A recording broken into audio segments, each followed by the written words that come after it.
Masyado ng napakaalarm na to. Dami pa namang naniniwala sa kanya. Wala akong nakikitang magandang kataproma kay Duterte. Lahat ng lumalabas sa bunganga niya, puro patayan. Pagpatay lang ng tao ang nakikita, naririnig ko sa kanya. Pagpatay lang, pagpatay, patay. Lagi siya nakatuon sa drugs, addict, gano'n. Ang drugs, hindi mawawala yan. Kahit saan ka pupunta, hindi mawawala ang drugs. Pwede yung gawin sa bahay ang drugs, madali lang gawin yan. Kaya hindi ako naniniwala sa plataforma ni Duterte. Puro patayan lang ang laman ng utak niyan. Puro pagpatay lang ng tao. Sipin mo, dapat ang malarman nito simbahan. Kasi pati pare, na-influensyahan na sa pagpatay ng tao. Isang pare, nagsasabi na payag siya pumatay ng tao. Hindi maganda yun. Hindi na magandang yan, pangitain mga ganitong napipriti ko pag nanalo si Duterte. RIP Philippines, RIP Democracy, RIP Human Rights. Yun. Patay ng demokrasya, patay ng human rights, patay ng Pilipinas. Wala na tayong kalayaan. Kasi sa sinasabi niya, pag sumunod ka sa batas, walang problema. Pag hindi ka sumunod sa patay ka. Paano kung ayaw mo sumunod sa batas niya? Ako sabihin niya, di ka, hindi yun, mali yun. Pag hindi ka susunod sa batas niya, pagkakaroon niya, patay ka. Siyempre, hindi ka susunod sa batas niya, papatay ng tao, susunod ka, sino yun? Ano yun? Hindi na ako naniniwala rito. Dapat kayo mga taga-simbahan, pumilos na kayo. Bago pa yan makaupo. Yung mga boto ng Roro, dapat mag-meeting na kayo dyan. Roro, Binay, Marwas, Binay, Miriam, meeting na kayo. Switch off nyo na yung mga boto nyo. Switch nyo yung boto nyo. Mag-meeting kayo dyan. Kung sino ipasa nyo sa isang kandidato yan. Promise ko sa inyo, yung sinasabi ko ngayon, mag-pray dito. Napaka-delikado pag si Duterte yung maging Pangulo sa Bansa. Ang dami ng mga ang dami ng nauto, ang dami ng napapaniwala. Hindi dahilan yung pagpatay ng tao. Mali yun. Hindi yan ang totoong problema sa bansa natin. Ang totoong problema sa bansa natin, korupsyon. Yan ang dapat solusyonan. Dahil ang pagpatay ng tao, korupsyon din yan. Wala naman ako nakikita pinatay niya na big time, mga malalaking tao. Pinagpapatay niya, mga PKRs lang yan. Saka ang naaalarma lang ako sa debate kahapon, yung inamin niya mismo sa debate na pinatay niya lahat ng mga rapist daw, pinatay daw. Isipin mo, ikaw, suspitsado ka pa lang, pwede ka nang makulong. Bomb joke sa NAIA, bomb joke sa LRT, pusas agad. Pero siya, inamin na niya, pumatay siya ng tao. Wala pa rin nagano sa kanya, wala pa rin dumampot sa kanya. Napaka-imposible, yung mga pinagpapatay sa Davao, ganun lahat, kalkalin nyo yan. Mayor ka, imposible, no? Wala kang, halimbawa, hindi mo aaminin na ikaw ang doon, pero inamin mo na death squad ka. Ikaw yung ulo sa death squad. Kung halimbawa, hindi naman ikaw yung utak doon sa patayan na yun. Katagal na ng panahon na umupo ka doon sa patayan na yun, pagpatay ng mga extrajudicial killings. Bakit wala kang nakuling kung suspect dyan sa Davao? Ikaw ang mayor, ikaw ang mawak sa Davao. Bakit unsolved ang mga cases na ganyan dyan? Tayo mga taga-simbahan, mag-isip-isip na kayo. Pag nanalo si Duterte, wala na. Parang sinabi niya na lang, sumuko na ang Diyos sa demonyo.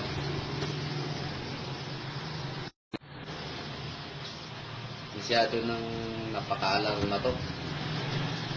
Dami pa namang naniniwala sa kanya. Wala akong nakikitang magandang kataproma kay Duterte. Lahat ng lumalabas sa bunganga niya, puro patayan. Pagpatay lang ng tao ang nakikita, naririnig ko sa kanya. Pagpatay lang, pagpatay, patay. Lagi siya nakatuon sa drugs, addict, ganun. Ang drugs, hindi mawawala yan. Kahit saan ka pupunta, hindi mawawala ang drugs. Pwede yung gawin sa bahay ang drugs, madali lang gawin yan. Kaya hindi ako naniniwala sa plataforma ni Duterte. Puro patayan lang ang laman ng utak niyan. Puro pagpatay lang ng tao. Sipin mo, dapat ang malarman nito simbahan. Kasi pati pare, na-influensyahan na sa pagpatay ng tao. Isang pare, nagsasabi na pare siya pumatay ng tao. Hindi maganda yun. Hindi na magandang yan, pangitain mga ganitong napipredict ko pag nanalo si Duterte. RIP Philippines, RIP Democracy, RIP Human Rights. Yun. Patay ng demokrasya, patay ng human rights, patay ng Pilipinas. Wala na tayong kalayaan. Kasi sa sinasabi na pag sumunod ka sa batas, walang problema. Pag hindi ka sumunod, patay ka. Paano kung ayaw mo sumunod sa batas niya? Tapos sabihin niya, di ka, hindi yun, mali yun. Pag hindi ka susunod sa batas niya, magkakaroon niya, patay ka. Siyempre hindi ka susunod sa batas niya, papatay ng tao, susunod ka, sino yun? Ano yun? Hindi na ako naniniwala nito. Dapat kayo mga taga-simbahan, kumilos na kayo. Bago pa yan makaupo. Yung mga boto ng Roro, dapat mag-meeting na kayo dyan. Roro, Binay, Marwas, Binay, Miriam, meeting na kayo. Switch off nyo na yung mga boto nyo. Switch nyo yung boto nyo. Mag-meeting kayo dyan kung sino ipasa nyo sa isang kandidato yan. Promise kayo sa inyo, yung sinasabi ko ngayon, mag-pray dito. Napakadelikado pag si Duterte yung maging pangulo sa bansa. Ang dami niyang nauto, ang dami niyang napapaniwala. Hindi dahilan yung pagpatay ng tao. Mali yun. Hindi yan ang totoong problema sa bansa natin. Ang totoong problema sa bansa natin, korupsyon. Yan ang dapat solusyonan. Silang pagpatay ng tao, korupsyon din yan. Wala naman ako nakikita pinatay niya na big time, mga malalaking tao. Pinagpapatay niya, mga pediatrics lang yan. Saka ang naaalarma lang ako sa debate kahapon, yung inamin niya mismo sa debate, pinatay niya lahat ng mga rapist daw, pinatay daw. Isipin mo, ikaw, suspitsado ka pa lang, pwede ka na makulong. Bomb joke sa NAIA, bomb joke sa LRT, pusas agad. Pero siya, inamin na niya, pumatay siya ng tao. Wala pa rin nagano sa kanya, wala pa rin dumampot sa kanya. Napaka-imposible, yung mga pinagpapatay sa Davao, ganun lahat, kalkalin mo yan. Mayor ka, imposible, no? Wala kang, halimbawa, hindi mo aaminin na ikaw ang doon, pero inamin mo na death squad ka. Ikaw yung ulo sa death squad. Kung halimbawa, hindi naman ikaw yung utak doon sa patayan na yun, katagal na ng panahon na umupo ka doon sa patayan na yun, pagpatay ng mga Israeli killings. Bakit wala kang nakuling kung suspect dyan sa Davao? Ikaw ang mayor, ikaw ang mawak sa Davao. Bakit unsolved ang mga cases na ganyan dyan? Tayo mga taga-simbahan, mag-isip-isip na kayo. Pag nanalo si Duterte, wala na. At sinabi niya na lang, sumuko na ang Diyos sa demonyo.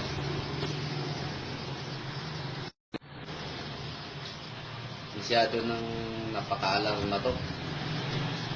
Ang dami pa namang naniniwala sa kanya. Wala akong nakikitang magandang plataforma kay Duterte. Lahat ng lumalabas sa bunganga niya, puro patayan.